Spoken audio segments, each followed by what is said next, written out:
শুরু করি। হ্যাঁ, প্রথমে আমরা মুরগি নিয়ে নিলাম, তারপর মুরগিগুলা ভালো করে সুন্দর করে ফাড়া দিয়ে দিলাম, তারপর আদা রসুন দিয়ে দিব,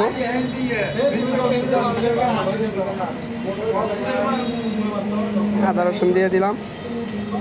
এখন লেমন জুস দিয়ে দিব,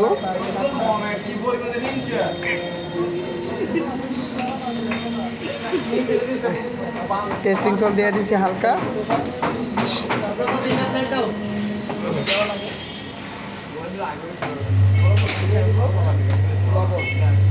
এই যে লবণ দিয়ে দিব, হালকা লবণ। এখন এটা আমরা আধা ঘন্টা ম্যারিনেট করে রেখে দেবো।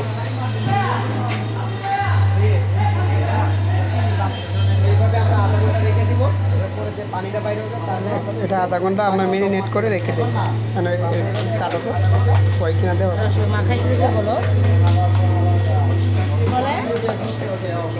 এটা দেওয়ার পর ভালো করে মাখাইয়া তারপর এটা আধা ঘন্টা আমরা ম্যারিনেট করে এক জায়গায় রেখে দেবো।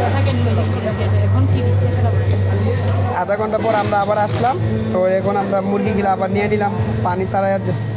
এখন দিয়ে দিলাম মেথি, তারপরে মিক্স মশলা,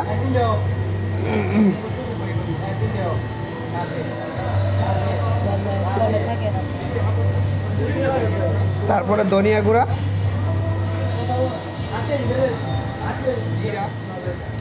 জিরার গুঁড়া পরিমাণ মতো,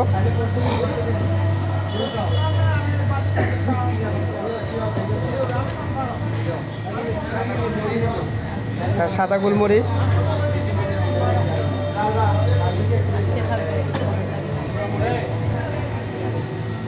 তারপরে গুঁড়া মরিচ,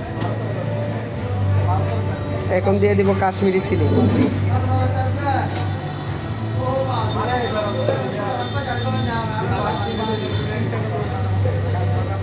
তারপরে আমরা বাদাম দিয়ে দিব, কাজু বাদাম, কাঠবাদাম, চীনা বাদাম একসাথে ব্লেন্ডার করা।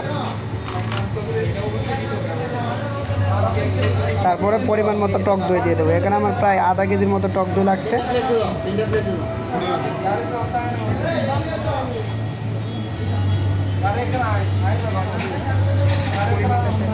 লবণ দিয়ে দিব,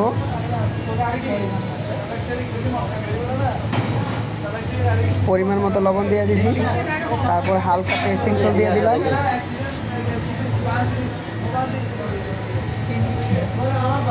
এখন চিনি দিয়ে দিলাম হালকা, তারপর চিলি সস।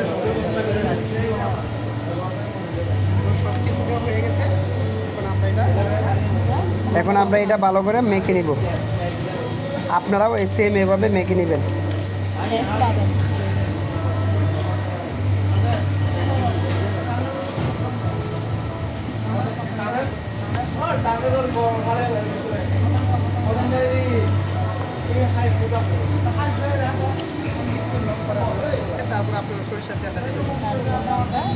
তারপরে আমরা মাখানির পর সরিষার তেলটা দেব।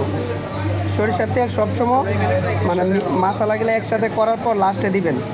এতে হয় কি, মানে ভালো করে মাংসের মধ্যে মশলাটা ভালো করে লেগে থাকে। আমাদের হয়ে গেছে। এই যে এখন আমাদের তান্দুরি চিকেন আমরা এভাবে করছি, আমরা এভাবেই করে থাকি।